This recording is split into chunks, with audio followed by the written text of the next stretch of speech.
When you're in a family business, a lot more happens at Thanksgiving than just talking about the football game. You've got a business between family members, you've got money issues between family members, and you've got job responsibilities between family members.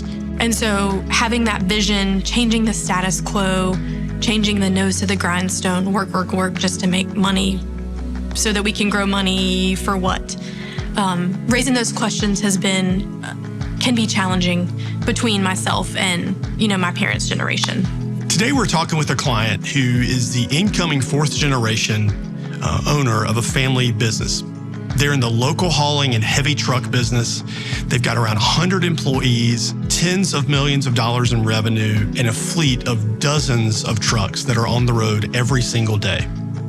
There's a lot going on in this business. It's a capital-intensive business. They have expensive equipment and lots of money running through the business.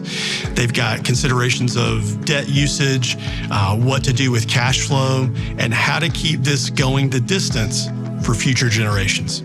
Balancing the risk of having these expensive assets versus the reward of having extra assets means being able to serve more customers. Mm-hmm. So typically we're financing our assets to some degree.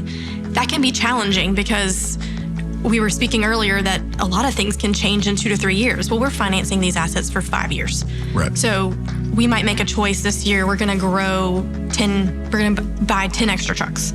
So that means, we have an additional loan that we might not have had before.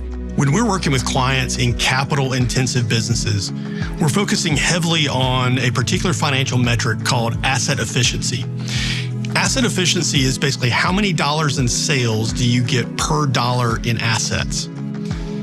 This is important because the assets are often funded with debt, but sometimes cash is used. And so the way that you're purchasing the assets that are going to generate the sales, it's really important to get that right. We have this high outlay of cash when we buy more assets because of how expensive they are. If we know we're going to be barely breaking even on them because we're not utilizing them appropriately, we need to make the choice that it's not right to grow. It's not right to buy more because we're just going to find ourselves over our heads in debt in 5 years from now.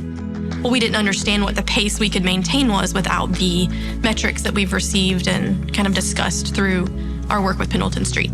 What's it like with an outsider in the room that's not in the family tree? It can be a little tricky to have, I wouldn't say a stranger, but an outsider in the room when we're having these conversations between, myself and my parents. But often it can be sometimes a little comforting because often we've had pre-conversations with just each generation separately. So maybe some of the things we've talked about before, so you can maybe help, maybe not pitch an idea, but encourage hey, we talked about this before. So it's almost like a little bit of a mediator is in there with us. A lot of what we see when you have a generational transfer in a business is the outgoing generation is relying on money or provision from the business that the incoming generation has to run. We're looking at all the variables and scenarios to keep the outgoing generation out of the business financially while also giving the incoming generation something to run and grow and that can create wealth for their generation. It's been a really nice relationship to develop. It's not just that Pendleton Street is in our corner from a business numbers looking at us on a sheet of paper perspective. We've developed a relationship with you and your team.